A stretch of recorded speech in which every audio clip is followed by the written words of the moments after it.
Dear viewers, we continue our series of the errors and correction from Qanat al-Huda, channel of Huda. This series of errors and correction, we want to clarify and clear to our brothers and Muslims that some Muslim fall into errors and he thinks he's actually performing ibadah or performing correct ibadah, but actually it is an error.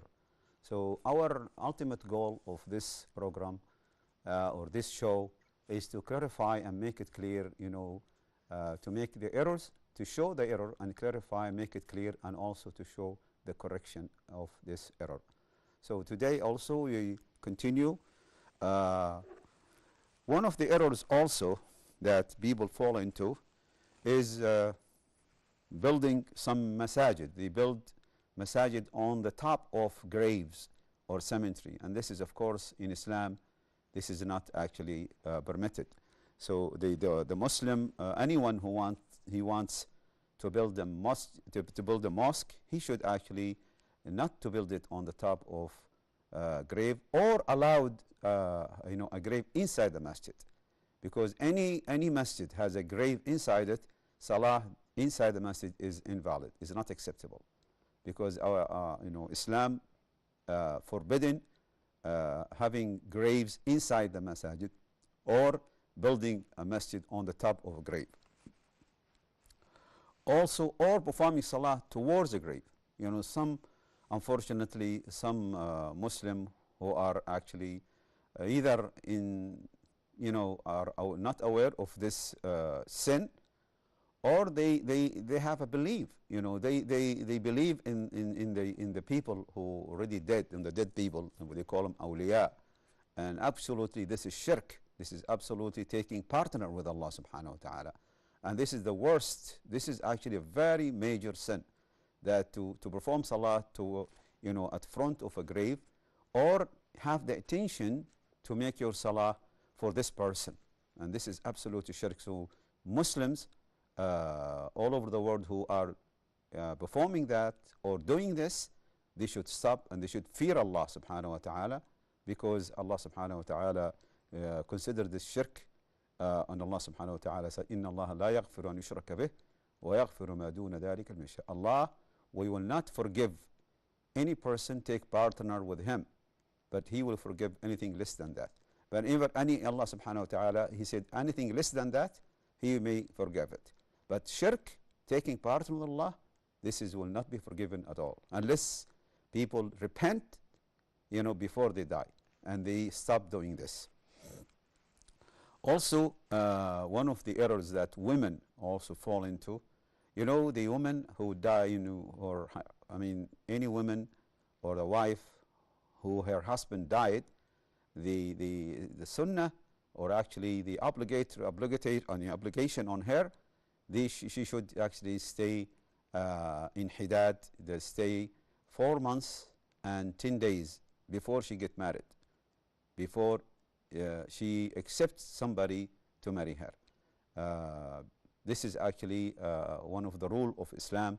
But any woman who is not her husband, she should not stay more than 3 days. She should not, be in hidad, or,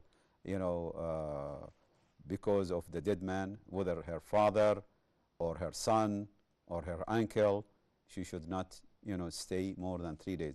But the wife who her husband died, she should stay 4 months and 10 days. And this is the purpose of that, is to make sure that she's not pregnant at all. And because, usually, as you know, that all women knows that the baby will start moving in her uterus on the beginning of the 5th month, as many doctors say.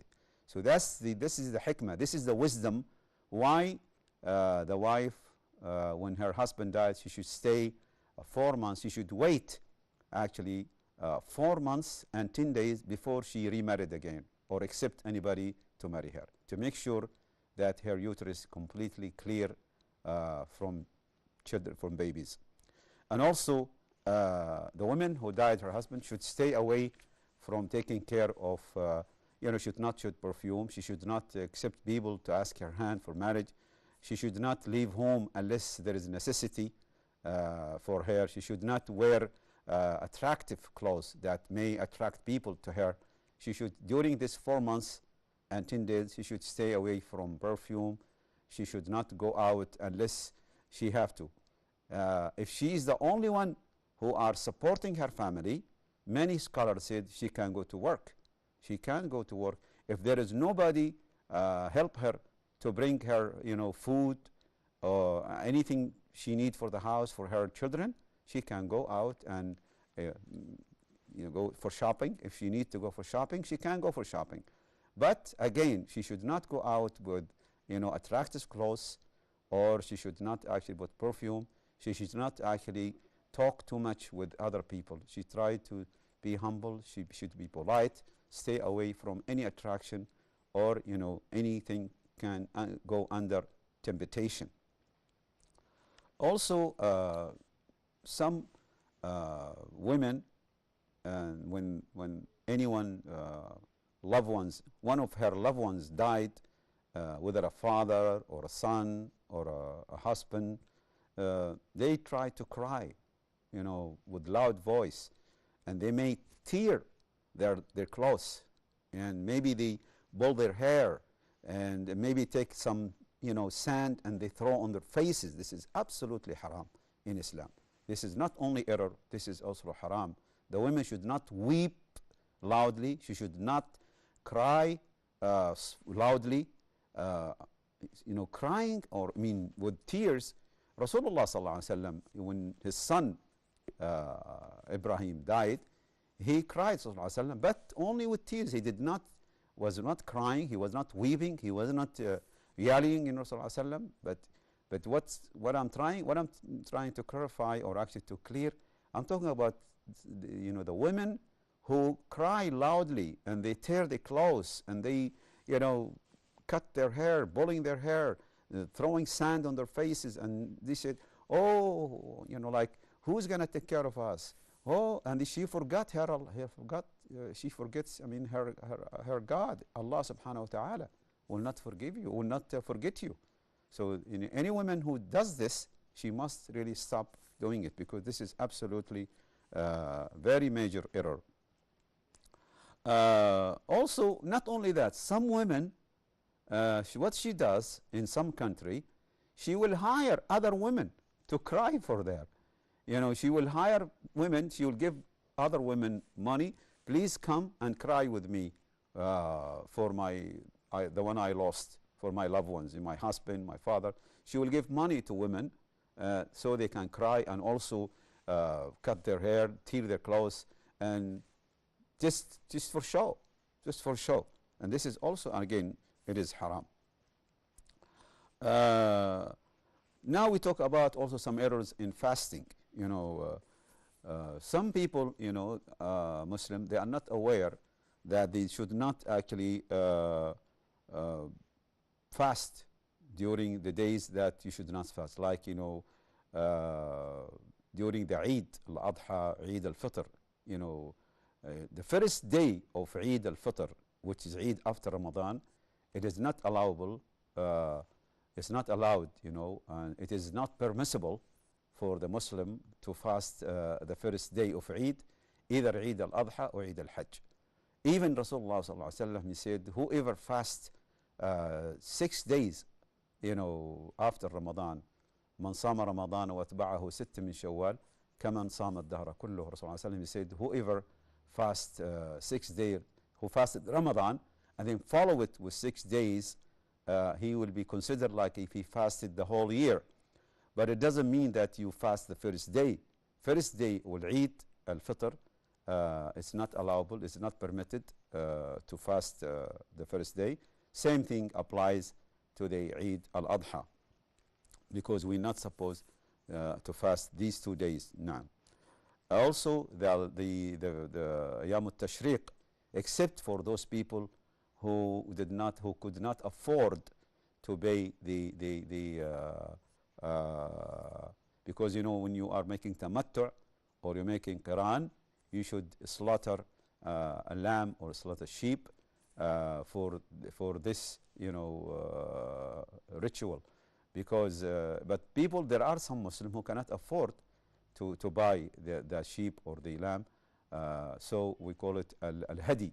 They cannot afford al-hadi for the tamattu and qiran, so it is permissible for them to fast 3 days in Mina in Hajj and 7 days after, as Allah subhanahu wa ta'ala mentioned in the Quran, ثلاثة أيام في الحج وسبعة إذا رجعتم, 3 days in Hajj and 7 days when you go back your home. Also, one of the errors that we fast Friday alone. It is not permissible in Islam to fast Friday alone, just by itself, unless it is happen to be the day of Arafah, only the day of Arafah.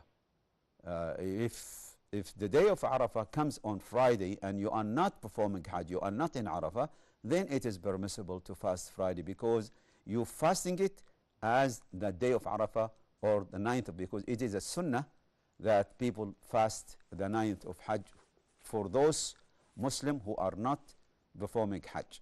But other than that, you should not actually fast Friday alone or Saturday alone, unless it is also the day of Arafah.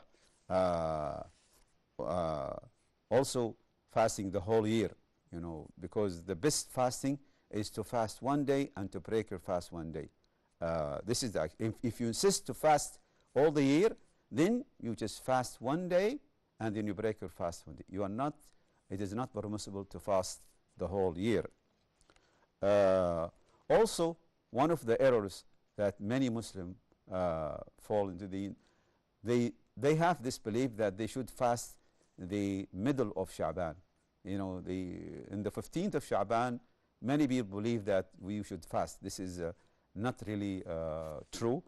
It's not recommended in Islam to fast the day of Sha'ban, the 15th of Sha'ban. But if you want to fast Sha'ban, then you can fast like Rasulullah sallam. Rasulullah sallam, the only month that Rasulullah sallam fasts before Ramadan is Sha'ban, because Rasulullah sallam, he said Sha'ban is a month between Rajab and Ramadan. Many people are forgetting it.